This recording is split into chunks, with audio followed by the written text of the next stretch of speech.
उर्स के मौके पर प्रधानमंत्री नरेंद्र मोदी ने अजमेर शरीफ दरगाह के लिए एक चादर भेजी। इसे लेकर शनिवार को केंद्रीय मंत्री किरेन रिजिजू दरगाह पहुंचे। इसी बीच मामले पर राजनीति भी होने लगी है। AIMIM के मुखिया असदुद्दीन ओवैसी ने पीएम मोदी पर निशाना साधा है। उन्होंने कहा कि एक तरफ तो पीएम दरगाह के लिए चादर भेज रहे हैं, तो वो दूसरी तरफ खुदाई करा रहे हैं। ये प्रधानमंत्री जो चादर भिजाए हैं, किसी शायर ने अच्छा कहा प्रधानमंत्री के बारे में, क्या कहा, इसने हमारे जख्म का कुछ यूं किया इलाज, इसने हमारे जख्म का कुछ यूं किया इलाज, मरहम भी गर लगाया तो कांटों की नोक से।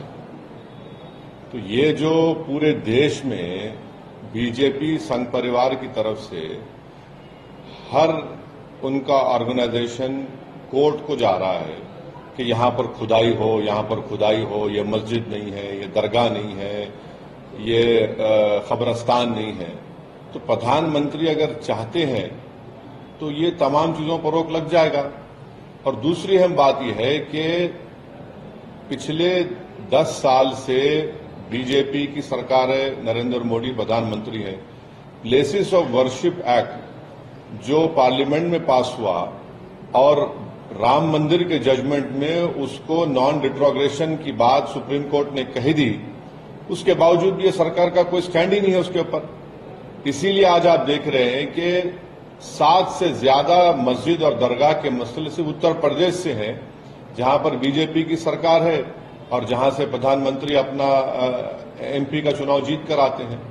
तो ये सिर्फ चादर भिजाने से कुछ फायदा नहीं होगा।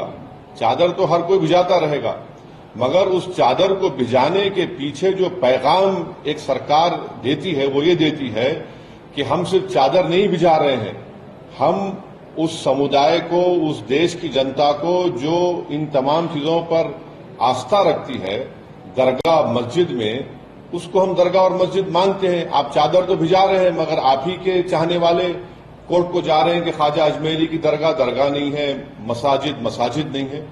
तो ये इस चीज को ये रोकने की जरूरत है और असली काम जो सरकार को करना है वो रोके, इन तमाम चीजों को रोक लगाए कि क्या ये क्यों कर रहे हैं लोग सब जाकर तमाशा ये।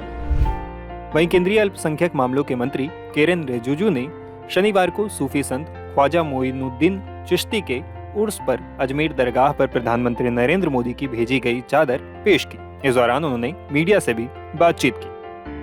देखिए, हम सब बहुत खुशकिस्मत है, आज अजमेर दरगाह में आए हैं और हमारा देश का प्रधानमंत्री नरेंद्र मोदी जी का चादर को लेकर के हम आज यहाँ ख्वाजा मोइनुद्दीन चिश्ती अजमेर दरगाह में आने का सौभाग्य प्राप्त हुआ है।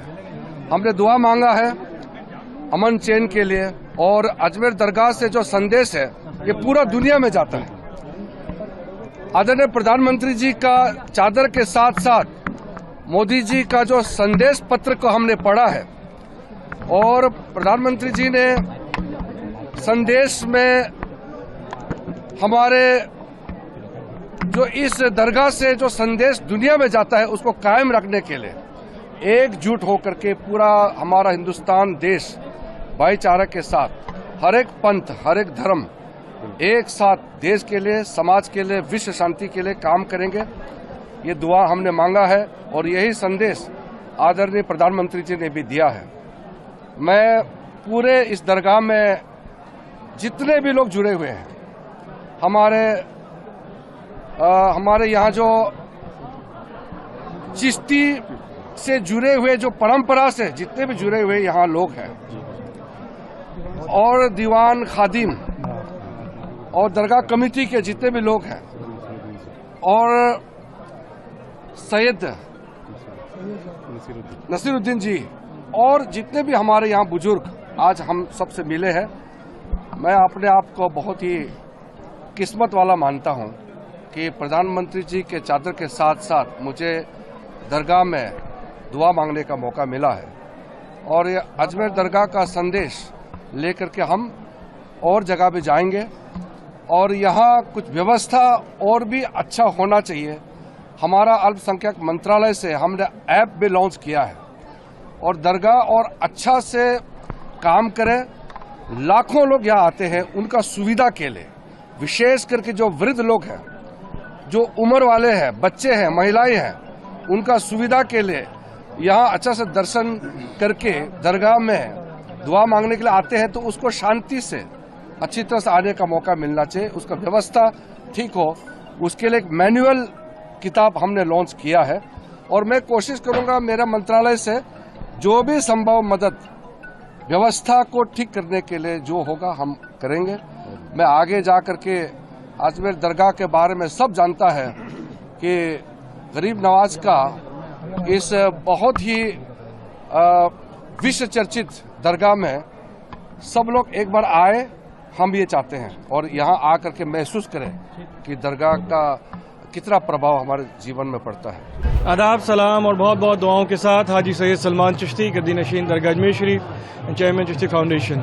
800वें 13 सालाना उर्स के ऊपर हर साल की तरह आज 11 बजे के करीब आदरणीय प्रधानमंत्री जी की तरफ से जो चादर और संदेश भेजा जाता है पिछले 10 सालों से, और ये 11वां साल है।